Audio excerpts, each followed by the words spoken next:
Russia's war in Ukraine is not simply about disputed borders, it is about power, history, and control.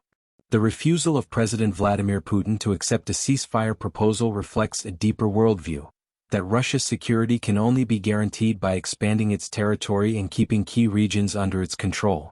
The demand that Ukraine give up Crimea and the four occupied regions of Donetsk, Luhansk, Zaporizhia, and Kherson illustrates how central these territories are to Moscow's strategy. For the international community, particularly in Europe, North America, and beyond, this raises urgent questions. Why are these lands so important to Russia? Why does the Kremlin persist despite economic sanctions, diplomatic isolation, and military losses? And what does this reveal about the future of European security? To understand Russia's actions today, we must look at its past. For centuries, Russian rulers believed their nation's survival depended on constant expansion. From the reign of Peter the Great in the 18th century to the Soviet Union in the 20th, Russia repeatedly pushed outward, acquiring territory through war, negotiation, and annexation. Unlike states that fortified their borders and built walls, Russia's leaders argued that true security required pushing its boundaries outward. Each conquest became a buffer zone between Moscow and potential enemies. Under Catherine the Great, this doctrine was further refined. She seized Crimea from the Ottoman Empire in the late 1700s, describing each territorial gain as a new layer of protection. This pattern extended far beyond Europe. In Asia, Russia steadily took land from neighboring powers. The treaties signed with China in the 17th and 19th centuries transferred vast swathes of territory to Moscow. These were not merely paper agreements, they were accompanied by settlement, militarization, and cultural assimilation. Over time, the same method repeated itself. Weaken the buffer zone, occupy it, then claim it as historically justified. Whether in the Baltics, Central Asia, or Eastern Europe, the cycle of expansion became a deeply ingrained tradition. Fast forward to the modern era, and Crimea emerges as a focal point. Russia seized the peninsula in 2014, citing the need to protect its Russian-speaking population. But behind that claim lies a more powerful reason: the naval base at Sevastopol. Sevastopol is one of the few ports in the Black Sea capable of hosting large warships year-round. For centuries, Russia fought for access to this port because control of the Black Sea means access to the Mediterranean and beyond. Without Crimea, Russia's Black Sea fleet would be vulnerable, potentially trapped by Ukraine or NATO allies. Thus, Crimea is not just a symbol of history or identity, it is a linchpin of Russian military power. Giving it up would mean losing the ability to project strength in the south, something Putin has repeatedly stated he will not accept. Crimea's security depends heavily on the territories around it. On the map, the regions of Donetsk, Luhansk, Zaporizhia, and Kherson form a protective shield for the peninsula. Without them, Crimea would be exposed to Ukrainian advances. These areas also hold immense economic and military value. Donetsk and Luhansk are rich in coal and steel, vital to heavy industry. Zaporizhia houses one of Europe's largest nuclear power plants, while Kherson controls critical water routes that supply Crimea. Together, they provide not just resources but strategic depth, creating a buffer that complicates any Ukrainian counteroffensive. If Russia maintains control of this corridor, it secures a land bridge linking Crimea to the Russian mainland. This allows for uninterrupted military logistics and economic integration, further tightening Moscow's grip on the south.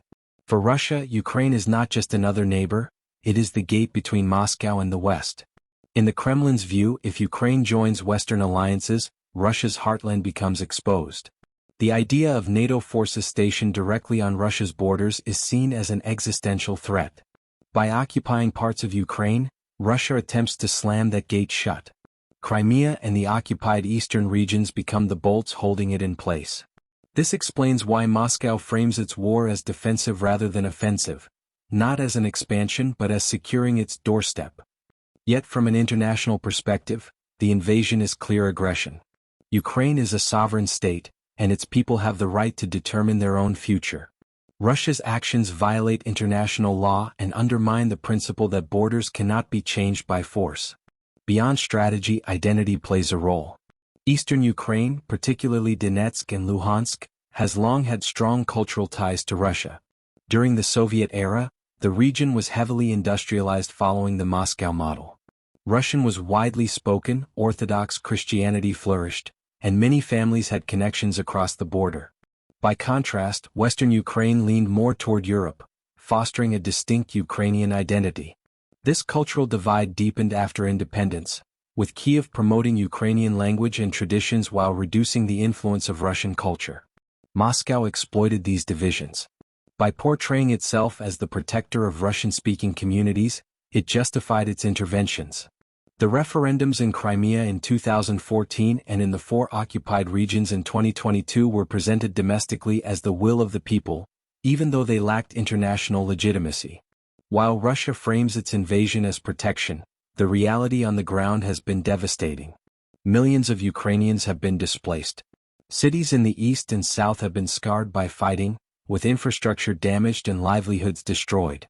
The conflict has also disrupted global food supplies, as Ukraine is a major grain exporter. Energy markets have been shaken by sanctions and Russia's weaponization of gas supplies. The economic ripple effects are felt not just in Europe but worldwide. For Ukrainians, this is not just about territory but about survival, independence, and the right to exist as a nation free from domination. At the heart of Russia's approach is a paradox. The more it expands to feel secure, the more it provokes resistance and isolation. By occupying Crimea and eastern Ukraine, Russia sought safety. But instead, it has drawn NATO closer, strengthened Western unity, and faced unprecedented sanctions. This raises a troubling question. If every perceived security gap must be solved by annexation, where does the process stop? Is Crimea the final red line, or will Moscow seek more territory in the future? For Europe, this war is more than a regional dispute. It is a direct challenge to the post-World War II order that sought to prevent territorial conquest. Allowing Russia's annexations to stand would send a dangerous signal that forced Trump's diplomacy. For the United States, United Kingdom, and allies in Australia and elsewhere, the conflict is about defending a rules-based international system. It is about showing that borders cannot be redrawn through aggression. The outcome of the war will shape the future of global security. If Ukraine prevails, it reinforces the principle of sovereignty. If Russia holds its gains, it risks emboldening other powers to follow a similar path. Russia's refusal to relinquish Crimea and the occupied eastern regions stems from deep historical patterns, strategic imperatives, and identity politics. For Moscow, these lands are not bargaining chips but core to its vision of security and national pride.